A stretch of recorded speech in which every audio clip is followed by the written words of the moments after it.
when they see their United States senator being handcuffed just for trying to ask a question. And what will my wife think? What will our boys think? And I also remember asking myself, if this aggressive escalation is the result of someone speaking up against the abuses and overreach of the Trump administration, was it really worth it?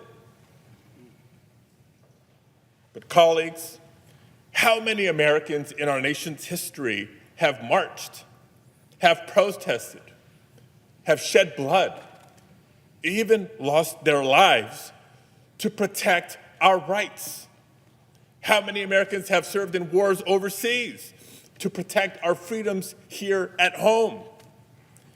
And how many Americans in the year 2025 see a vindictive president on a tour of retribution, unrestrained by the majority of this separate and co-equal branch of government, and wonder if it's worth it to stand up or to speak out? If a United States senator becomes too afraid to speak up, how can we expect any other American to do the same? And colleagues, you know me. I can't think of a person who would describe me as a flamethrower. I try to be respectful. I try to be considerate to every member of this body, regardless of our political differences. And so I do want to take a moment to thank all of my colleagues on both sides of the aisle who have reached out to share your messages of support, whether they were public messages or many in private. Trust me, they mean the world to me, and I know they mean the world to my family. But if you watched what unfolded last week and thought what happened is just about one politician and one press conference, you're missing the point. If that is what the administration is willing to do to a United States senator for having the authority to simply ask a question, imagine what they'll do to any American who dares to speak up. If what you saw happen can happen when the cameras are on, imagine not only what can happen, but what is happening in so many places where there are no cameras. Colleagues, this isn't about me. In fact, it's not just about immigrant communities or even just the state of California. It's about every single American who values their constitutional rights. It's about anyone who's ever exercised their First Amendment rights, or anyone who's ever disagreed with a president, or anyone who simply values our democracy and wants to keep it. Now, the president will tell you that this is just about undocumented immigrants, about law and order, and about targeting dangerous, violent criminals. If it was just about targeting dangerous, violent criminals, there would be no disagreement, there would be no debate. But we know differently. We don't think, we know differently. Public data released by the administration shows that the majority of immigrants currently in ICE custody have no prior criminal conviction. And new reporting shows that less than 10% of immigrants taken into ICE custody since October have no serious criminal convictions. Less than 10%. But a couple of weeks ago, it seemed that Donald Trump was at the lowest point of his presidency so far. He was drowning in a week of terrible headlines.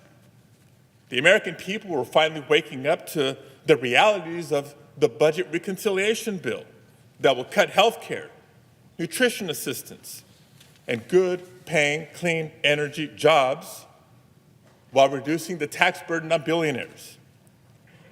He was losing his tariff wars as the costs for everyday goods were continuing to rise. His promises to end Russia's invasion of Ukraine were falling flat, and he'd been handed loss after loss in federal court. He even had a very public breakup with Elon Musk. And I mention this only because we know what happens when the headlines turn on Donald Trump. When Donald Trump is having a bad week, he turns to the same tired playbook he always has. When in doubt, scapegoat immigrants and manufacture a crisis to distract the media from what's going on. That's the reason ICE raids ramped up in California. And when Californians took to the streets to peacefully protest, he bypassed the governor and federalized the National Guard. And even with their presence over a couple of days, as things began to settle, he escalated even further by sending in the Marines. He wants the spectacle, not just to distract, but to justify his undemocratic crackdowns and his authoritarian power grabs. That's the reason why, even though the vast majority of protests have remained peaceful, what a weekend. That notwithstanding, the president, the vice president, and their allies have continued to call all the protesters out there insurrectionists. Yes, this is the same man who provoked an actual insurrection at our Capitol on January 6th. The same man who incited a violent mob carrying Confederate flags against Congress. The same man who then pardoned the convicted felons who assaulted our brave Capitol police officers. Donald Trump is continuing to test the boundaries of his power, and he's surrounded himself with yes men and underqualified attack dogs, from the DHS secretary to the FBI director to the Secretary of Defense, who will rubber stamp every anti-democratic step he takes. This administration's officials, and maybe not all, but many Republicans in Congress, may choose not to do their job, but they cannot stop me from doing mine. And I refuse to let immigrants be political pawns on his path towards fascism. Again, if you really think this is just about immigrants and immigration, it's time to wake up. What's happening is not just a threat to California, it's a threat to everyone in every state. If Donald Trump can bypass the governor and activate the National Guard to put down protests on immigrant rights, he can do it to suppress your rights too. If he can deploy the Marines to Los Angeles without justification, he can deploy them to your state too. And if he can ignore due process, strip away First Amendment rights, and disappear people to foreign prisons without their day in court, he can do it to you too. Because California is just a test case for the rest of the country. Last week, for many, was a warning shot, but I pray that it also serves as a wake-up call. We've now seen, since Thursday, Trump threaten to do the same in other cities run by elected Democrats. He's saying the quiet part out loud.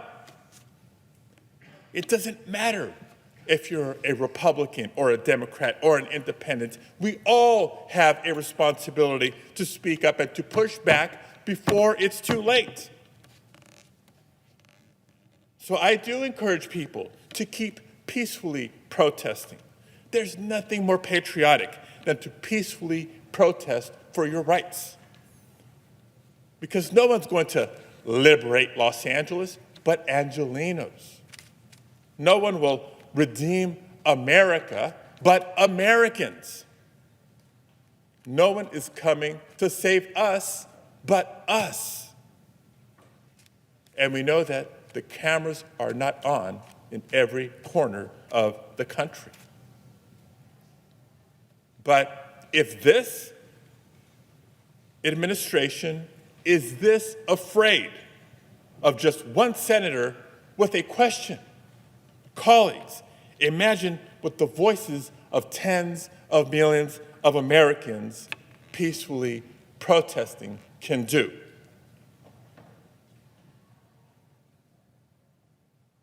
I thank you all for being here to hear me, and I thank you, Mr. President.